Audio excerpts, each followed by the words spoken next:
श्रीमद् रामायणम्। धन्य है श्री राम, धन्य है।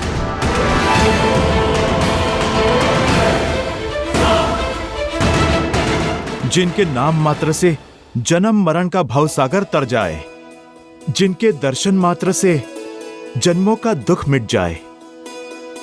महाराज, उनके स्पर्श से आपकी पीड़ा तो दूर होनी ही थी।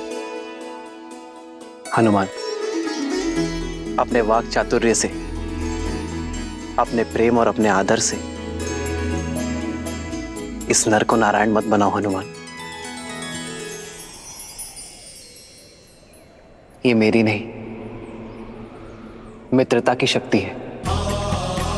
स्नेह और करुणा रस में डूबी मित्रता अमृत होती है, जो अपने स्पर्श से तन की पीड़ा हर लेती है। ये शक्ति मित्रता की ही है हनुमान, जो एक के बोल दूसरे के मन में उत्साह जगा देते हैं। यदि गुणगान गाना ही है हनुमान, तो मित्रता की करो, क्योंकि मित्रता से बड़ी इस संसार में और कोई शक्ति नहीं है। आप पर, आपकी मित्रता पर संदेह करने का पाप किया है मैंने, मुझे क्षमा कर दीजिए। बताइए, क्या आदेश है मेरे लिए? मित्र, आप बाली को पुनः युद्ध के लिए ललकारेंगे।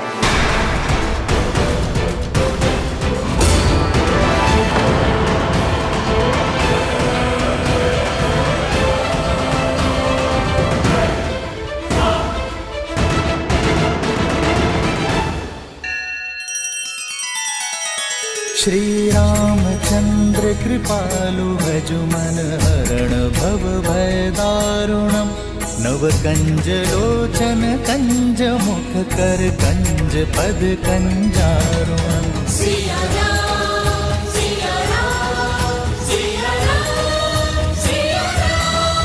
आदर्श और मर्यादा की है ये कथा महापावनम्।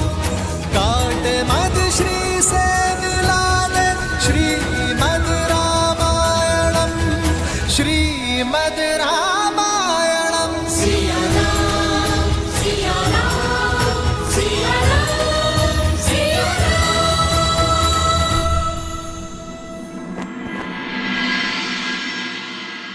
मैं जहां तुम्हें ले जा रहा हूं, वो स्थान मेरे लिए पवित्र और अत्यंत प्रिय है। लंका का सभागार। देखो, देखो इसकी भव्यता।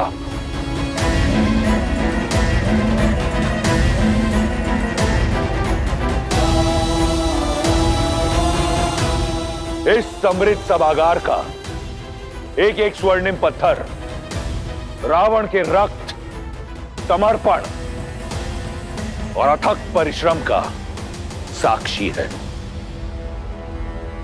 ऐसी भव्यता ना तो इंद्र के अमरावती में है, ना ही विष्णु के वैकुंठ में। ऐसा गौरव ना ब्रह्मलोक में है और ना सूर्यलोक में इतना तेज। यह है मेरा सिंहासन। यहीं बैठकर मैं 10 लोकों पर शासन करता हूं। एक बार तुम मेरी पटरानी बन जाओगी तो इस सिंहासन पर मैं तुम्हें अपने साथ स्थान दूंगा।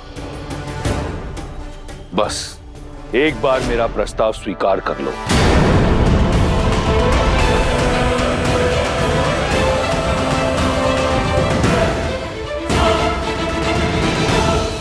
ये सम्मान, ये प्रतिष्ठा मैंने अपने बल पर अर्जित की है। तुमने केवल 10 लोकों के स्वामी को देखा है, एक रक्षराज को देखा है। आज तुम दशानन को जानोगी। वो दशानन जिसका बचपन अभाव में बीता, जिसने एक टूटी कुटिया में जन्म लिया, अपने साहस और हठ से भव्यता का ये महासागर पाया, अपने पिता का परित्याग सहा, भूख और प्यास से बिलखते हुए अपने भाई बहनों का करुण रुदन सहा, बलशालियों का तिरस्कार सहा। ऐसी अनगिनत कठिनाइयों की अनेक सीढ़ियां चढ़कर यहां तक पहुंचा हूं मैं।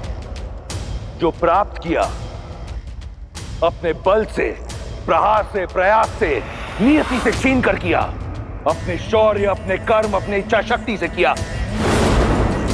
आज जो ये रावण तुम्हारे समक्ष खड़ा है, इसका निर्माता वो परमात्मा नहीं, स्वयं ये रावण है। मैं दशानन स्वयं को लंका का राजा घोषित करता हूं। और ये रावण कुछ नहीं से सब कुछ पाना चाहता है, यही उसकी हद है।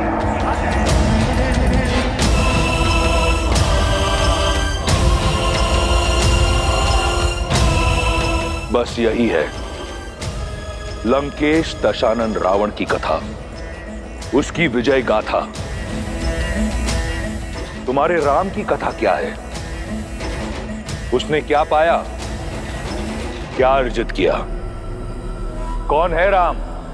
रघुवंश का कुल दीपक, राजा नेमि का पुत्र, राजमहल में जन्म लिया, सोने की थाल में रसोइयों से बना 56 भोग खाया। भाग्य ने राजकुमार बनाया उसे, परंतु उसके कर्मों ने एक तुच्छ वनवासी, जो वन के कांटों से लड़ने के लिए पादुका तक नहीं पहन सकता, जो 2 समय का भोजन नहीं ला सकता। अरे पति वो जो अपनी पत्नी की सुरक्षा कर सके, पुरुष वो जो अपनी स्त्री को श्रृंगार दे सके। क्या दिया है उस राम ने तुम्हें सीता? ऐसा क्या है कि तुम उस तुच्छ वनवासी से प्रीत लगाकर बैठी हो?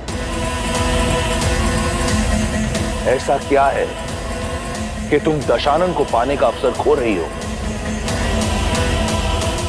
क्या है राम मेरी तुलना में? यदि तुम्हारी विजय गाथा समाप्त हो गई हो तो मैं अपना उत्तर सुनाऊं? इसी की तो प्रतीक्षा में हूं मैं। ब्रह्मांड विजय के नाम पर इस संसार की हर वस्तु को अपने अधीन बनाने की चेष्टा में तुम ये तो भूल ही गए कि एक स्वाभिमानी स्त्री का प्रेम, उसका सम्मान, उसकी आत्मा कोई वस्तु नहीं है जिसे तुम अपने स्वर्ण की चमक धमक दिखाकर आकर्षित कर सको। जब अपनी इच्छा से अपने श्री राम के लिए उनके साथ चली इस 13 वर्ष की वन यात्रा में एक बात तो स्पष्ट हो गई है रावण, कि एक स्त्री को जीने के लिए सुविधा और संसाधन नहीं, एक साथी का निस्वार्थ और समर्पित प्रेम चाहिए। इस संसार में सबसे बहुमूल्य धन है अपने साथी के साथ बिताए हुए सुख के क्षण, और जो क्षण मैंने श्री राम के साथ बिताए हैं उससे अधिक मूल्यवान तो तुम्हारी इस संपूर्ण लंका के स्वर्ण भी नहीं है। सीता की समृद्धि, श्री राम का प्रेम, उनका साथ है।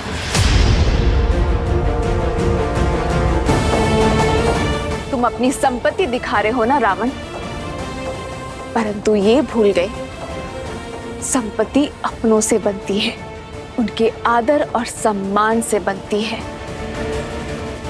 भय से नहीं। तुम्हारे भाई है ना ये, कितना प्रेम और कितना सम्मान करते हैं ये तुम्हारा, या केवल भय है इन्हें तुमसे?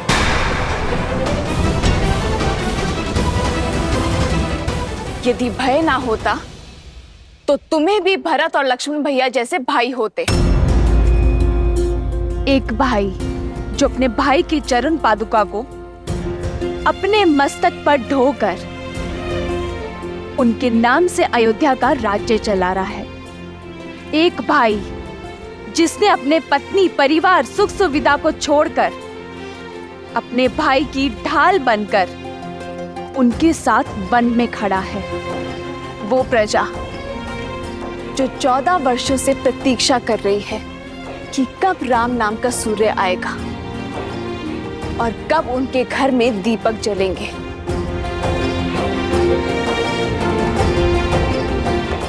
क्या है तुम्हारे पास? एक भाई जो केवल भय से तुम्हारे साथ है, जिसके मन में और मस्तक में किसी और की भक्ति और किसी और के नाम का तिलक लगा है।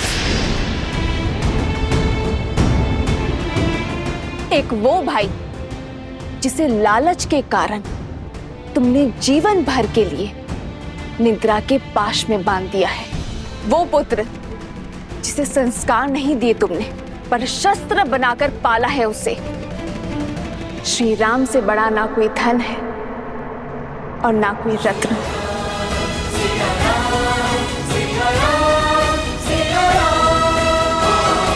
जिस सीता को श्री राम ने अपने हृदय के सिंहासन पर बिठाया हो, उसे तुम इस स्वर्ण सिंहासन का लोभ दे रहे हो। जीते होंगे तुमने लोक,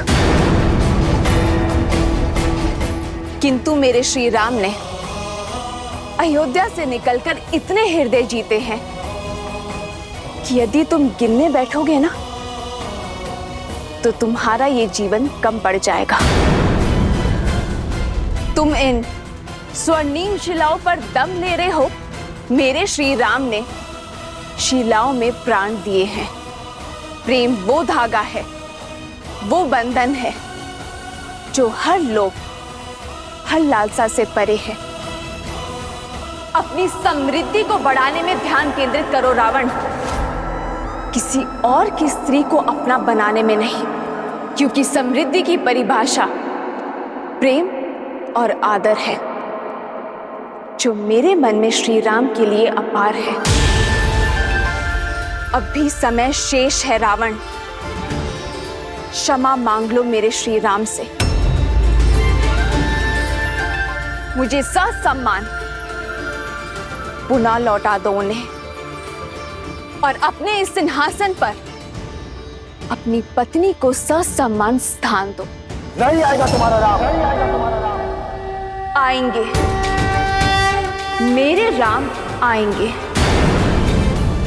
विश्वास को बांध कर रख सके ऐसा कोई पाश नहीं, प्रेम पार ना कर सके ऐसा कोई सागर नहीं। मेरे श्री राम आएंगे मुझे लेने।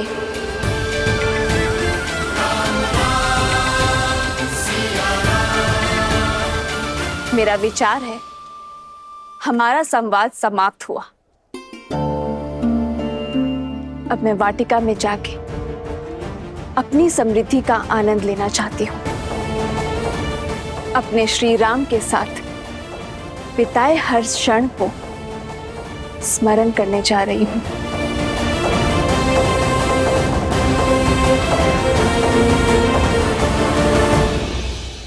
रुको सीता,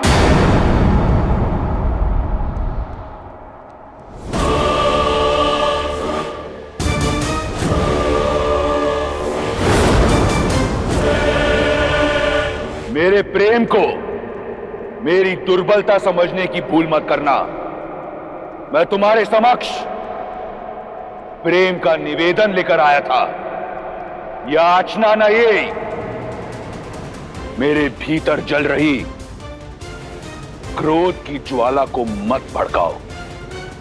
यदि मेरा हृदय तुम्हारे प्रेम से रिक्त हो गया तो ये क्रूर बन जाएगा। यदि मैं तुम्हारा प्रेम ना पा सका तो ये समस्त संसार रावण के नाम मात्र से भयभीत होगा। मेरे भीतर सो रहे राक्षस को मत जगाओ।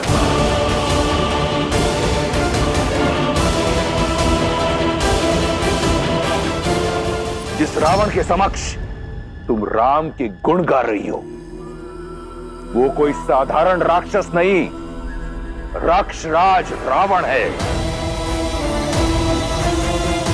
यदि मैं चाहूं तो इसी क्षण तुम्हारे राम का वध करके तुम्हारे मस्तक से यह सिंदूर मिटा सकता हूं, तुम्हारी गरिमा को कटोट सकता हूं, तुम्हारे सम्मान को रौंद सकता हूं। यह केवल मेरा प्रेम है जिसने मुझे रोका हुआ है। आने दो तुम्हारे राम को, मेरा सागर डुबा देगा उसे। स्मृतियां सजाना चाहती हो ना? जाओ, जाकर सजाओ, क्योंकि अब अपने राम को देख तो नहीं पाओगी तुम। विभीषण, इससे पहले कि मैं इसका अध्याय यहीं समाप्त कर दूं, ले जाओ इसे। लंका में तुम्हारे इस भाई का समय समाप्त होते हुए देख सकती हूं मैं। और जब छत गिरती है ना, तो दीवारें भी नहीं बचती विभीषण जी। विभीषण!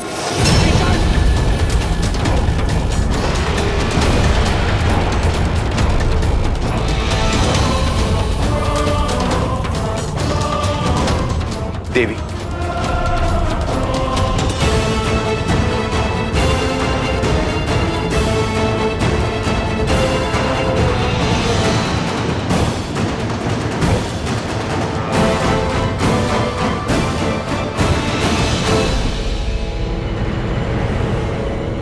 तिनके की भांति कुचल दिया मैंने आज उस विश्वासघाती सुग्रीव को।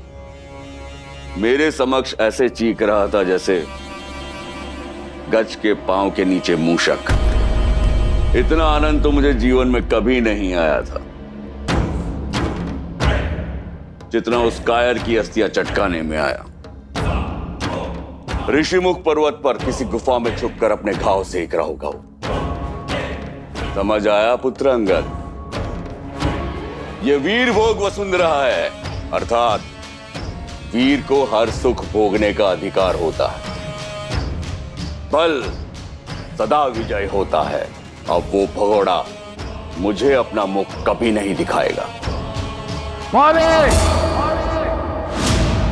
बाहर निकल, कहां छुपा बैठा है कायर? बाहर आ, युद्ध कर मुझसे। बाहर आ, युद्ध कर मुझसे।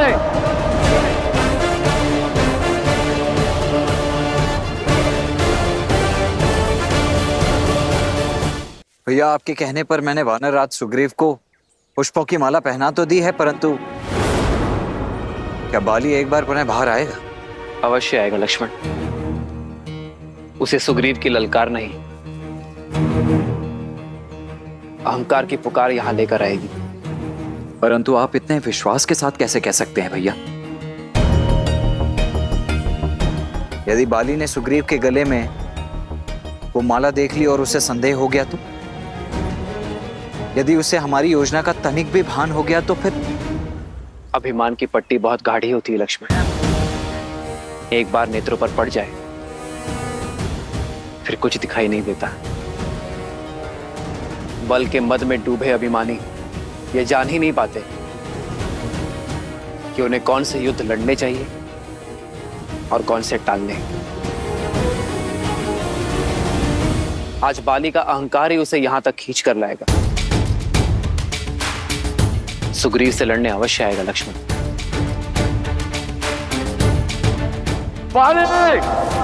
कायर, बाहर आ, युद्ध कर मुझसे।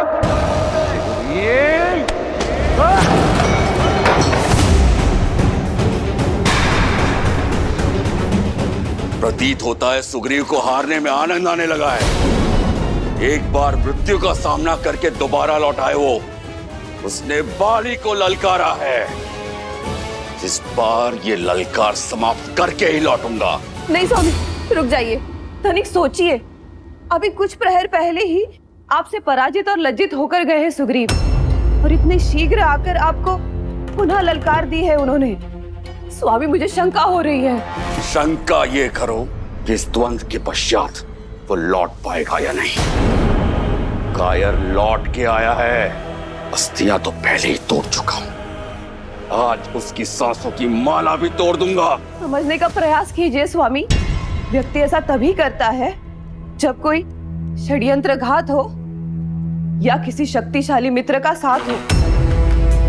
और गुप्तचरों ने हमें सूचित भी किया है कि सुग्रीव ने श्री राम के साथ संधि कर ली है। श्री राम की कीर्ति से तो आप भी अनभिज्ञ नहीं हैं। क्या हुआ बाले? भयभीत हो गया क्या? बाहर निकल बाले। कायर कहाँ चुप के बैठा है? स्वामी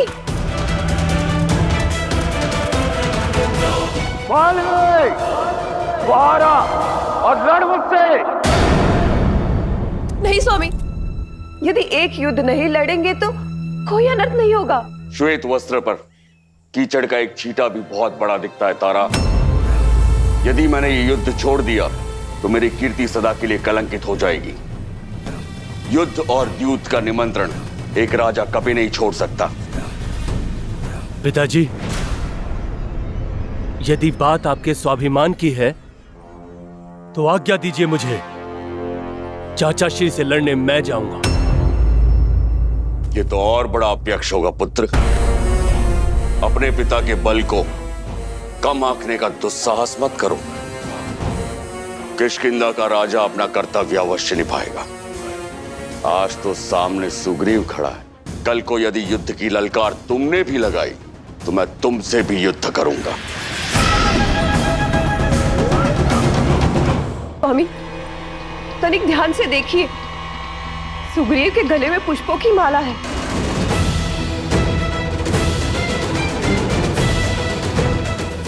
अब तो समझ जाइए स्वामी, सुग्रीव अवश्य ही कुछ अनिष्ट करने वाला है। कहीं ये संकेत तो नहीं किसी आघात का? यदि पुष्पों की ये माला राम की कोई योजना भी हुई तो भी मैं बाहर जाऊंगा। सुना है राम के विषय में, वो बड़ा ही पराक्रमी है, न्यायवादी है, मर्यादा का प्रतीक है। सोचो तारा, तुम्हारे बाली का भय एक मर्यादा पुरुषोत्तम से भी अधर्म करवाएगा।